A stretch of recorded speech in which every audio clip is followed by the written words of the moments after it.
Welcome to Hochoka Podcast.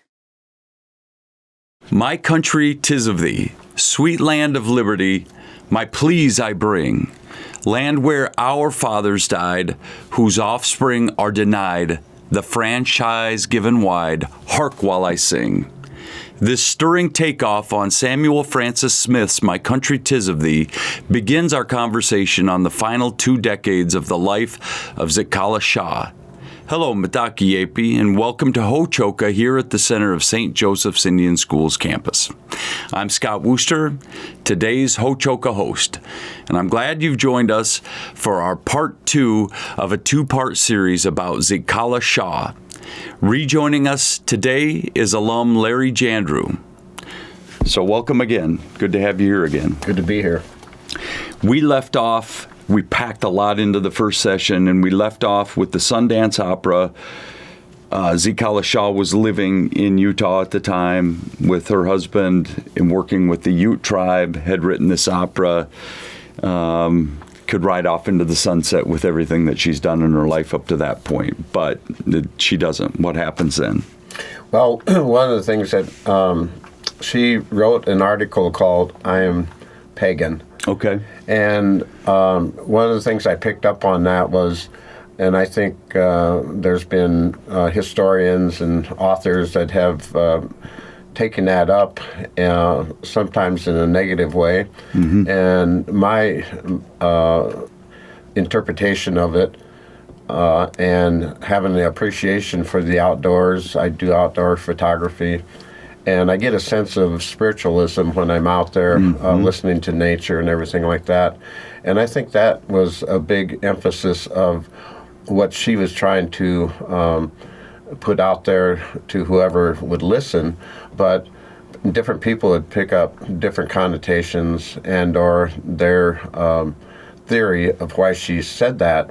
And yet, in her time, living on the plains, and their entertainment basically was the sky, the sun going down, the moon coming up, the animals, the nature, running the water, making sounds on the river. All of that, as I go out and take pictures, I experience a lot of that and the solitude that you get from it. Mm-hmm. So I really think that she had really a genuine connection, and not so much that she was pagan. She definitely believed in the Great Spirit. Mm-hmm. So with that, then she goes out to Washington, and she gets very serious about the causes that she's out there to advocate, which number one was women's right to vote. And the thing I feel proud of her about is that she was out there for all women of nationalities and minorities, and that was more important for her at the time. And after that time, then and that was in 1924, she was able to go back to the groups in Washington, the women's groups who were women of politicians in Washington at that time, and advocate to them for our people to become United States citizens. And so I feel that she had so much prominence nationally for women's right to vote, but also for our Native people to become United States citizens. Mm-hmm. And two things strike me about that, and one is that she was fighting for the disenfranchised, the marginalized people, no matter what, whoever they were. That was a big cause of hers. But the second thing is it's pretty amazing that she could pull people together in that way for causes, because it sounds like she was able to influence a lot of people, and she did it for one cause and then was able to do it for the next. So she must have had a great deal of influence over some of the other people in those causes. I think she was very opportunistic. Uh-huh. She was educated by that time. She knew how to maneuver, and she had the wherewithal to say, you know what, if I can help there and help them, then maybe later on they can come and help me and help with my causes too. Absolutely. And yeah. I think that had a lot of influence on her demeanor to other people that at the time might judge Native Americans as being illiterates and people that didn't really have the wherewithal in the world to stand up for themselves. And she wouldn't tolerate that. Right. She represented our people. I keep thinking, as we're talking, I keep thinking back to the importance of the times in there were such emotional times. There's such important times in our history, so fraught with meaning. So you've got the 1890 Wounded Knee stuff going on as she's doing her formative years kind of thing, growing into who she's going to become. At the time that this is all happening with voting and citizenship, it's just after World War I, and there were some interesting things about World War I with indigenous people then. Can you talk about that? Yes, I think that and that was one of her primary causes that she was pushing, both for women's rights and for the Indian Citizenship Act, was that our native troops were dying in foreign countries. Mm-hmm.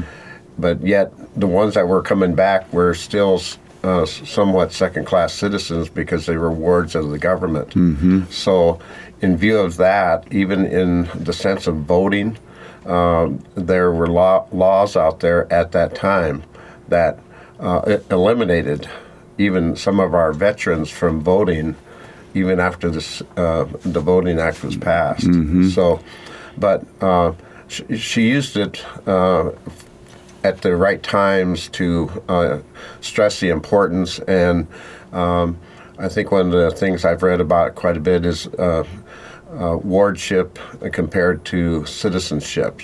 And that was one thing that she had brought out about if you're wards of the government, you're truly not citizens right. of the United States. And so she had very profound knowledge of these things, is not to say, oh, we can vote, and that's such a great, right. Right. And yet, as much as it affects Native Americans, that wasn't truly the case either. Right, right. And for a Native American man to go to France and fight at Belleau Wood and then come back to the country and not be a citizen in this own country. And I've heard that 25% of Native American men of fighting age went and fought in World War I, and it was more than any other ethnic group or group of people at that time. Yep. It's pretty amazing to not come back and have citizenship.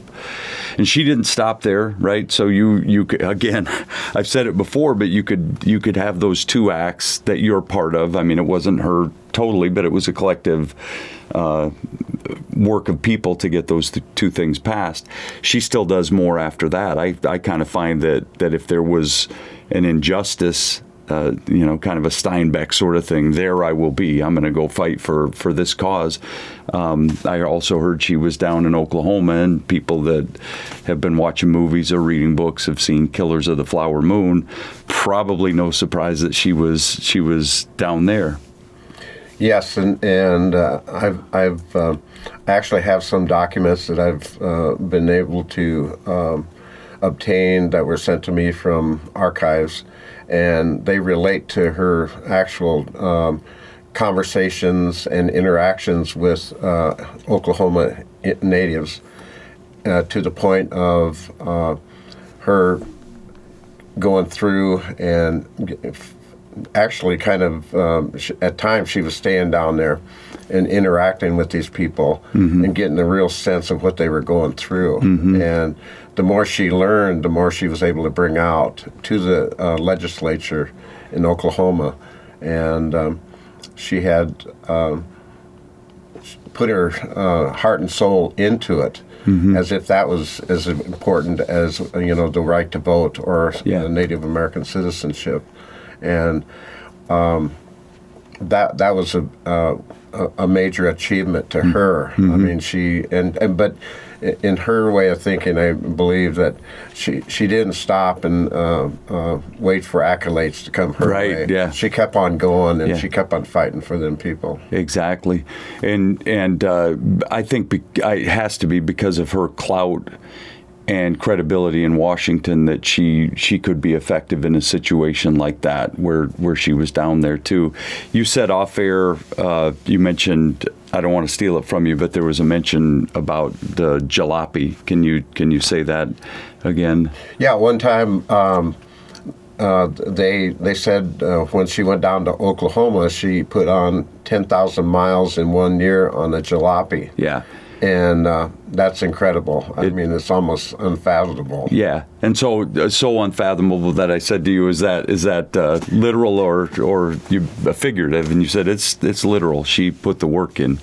She was also noted for her opposition to the Dawes Act, which would fractionate, and land was put into allotments.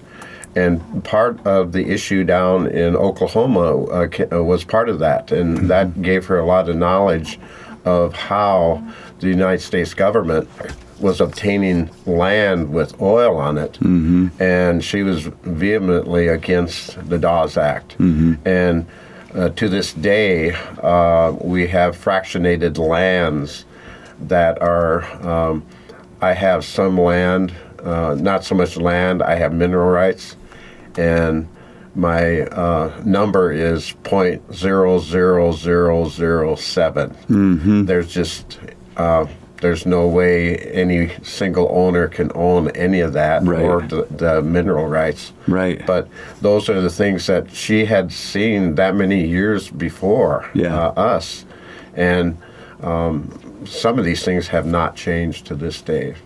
Yeah. But she tirelessly worked on all of these legislative things that a lot of people were unaware of. In fact, the average American probably didn't know what she knew. So she was able to, I believe, use her experience and knowledge and everything to leverage people in Washington to at least look our way, to the Native Americans, and that somebody was keeping track at the end of the day of what was going on with Native rights. Yeah. So folks would have known her around the halls of the Capitol, possibly, and at that time, known who Zitkala-Šá was and knew what she meant and what she was championing at that time. What year did she die? She's living in the Depression, and when did she pass? She passed away in 1938. Okay. Yeah.